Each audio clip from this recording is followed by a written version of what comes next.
is Luke Dogger Jackson about to make a shock return to the D's in this year's trade period?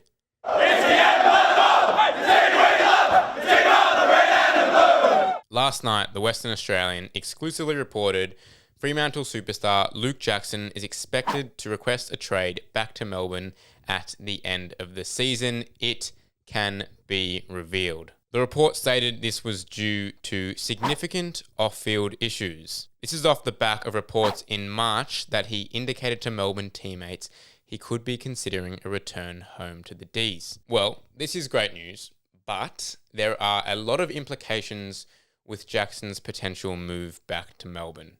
How does a trade even get done? Does this mean Kozzy's going to Freo? Is there a world where we can keep both?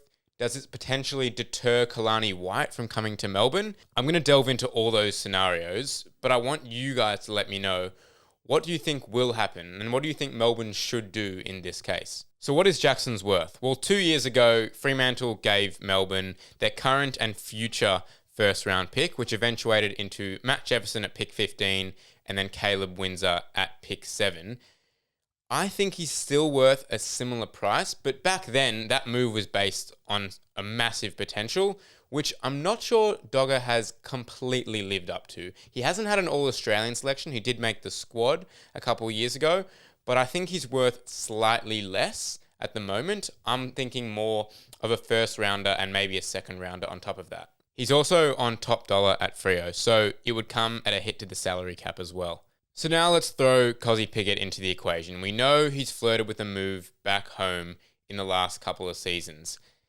If it is that Kozzy is to return home to Freo, is it as simple as a one-for-one trade? I don't think so. It's very hard to compare these two players. You've got a forward ruck and a small forward. But what we can do is see how they rank in their positions. I'm very confident that Kozzy Pickett right now is probably in the top 5 small forwards.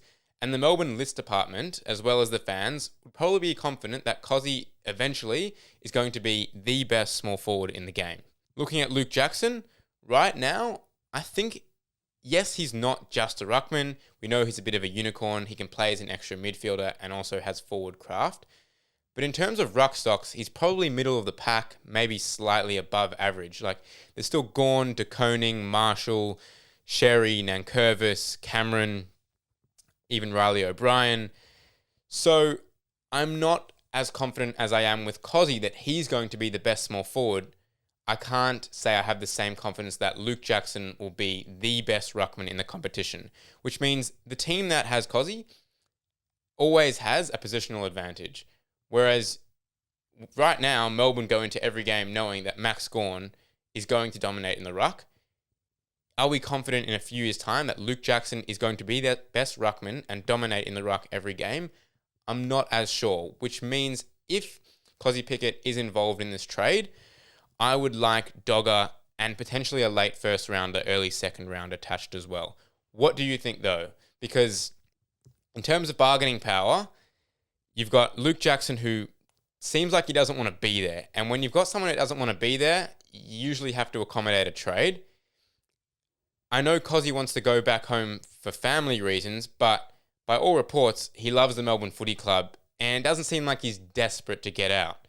So I think Melbourne hold a slight bargaining high ground, which means that we could ask for more in the trade. But I'm going to put it back to you guys. What do you think is Dogger's worth if Kozzy's in the trade? Is it a one-for-one or are there other strings attached?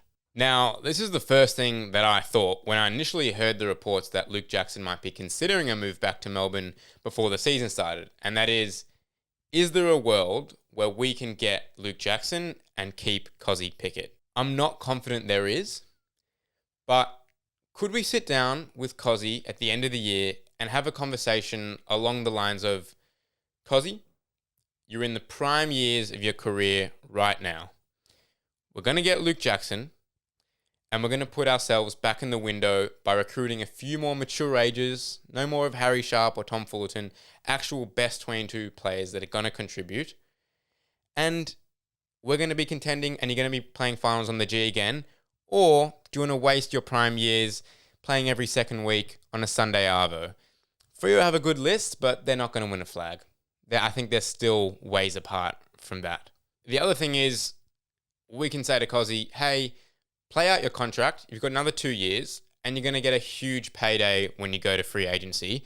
Whereas if you go now, see out the next 2 years of your contract, no one's competing against Freo when you sign that contract extension. So you're probably going to get a more elusive contract if you wait out a year or two and get to free agency, or as a pre-agent, you're going to get big offers as well. Now, that may be completely irrelevant due to family concerns, but it's just food for thought. The other minor thing to consider is, as I mentioned before, does this potentially deter Keelani White from coming to the D's?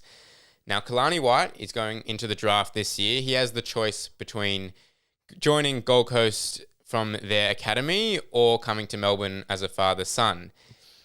He is 6 years younger than Luke Jackson. If Luke Jackson comes to the D's and eventually becomes the number one ruck after Max Gawn retires, does that potentially hinder Keelani's aspirations? Whereas if he goes to Gold Coast, he can train under Jared Witts and then take the number one mantle in 3-4 years' time. It's probably a stretch, but it's probably something that Keelani will weigh up at some point. The other thing is, it is May, and there is a lot of water to go under the bridge before October's trade period. I couldn't be more excited by the report that Luke Jackson wants to come home, but I think it's important that Melbourne don't get sucked in by the sentimental and emotional attachment to Luke and ensure that they make the best decision for the D's future.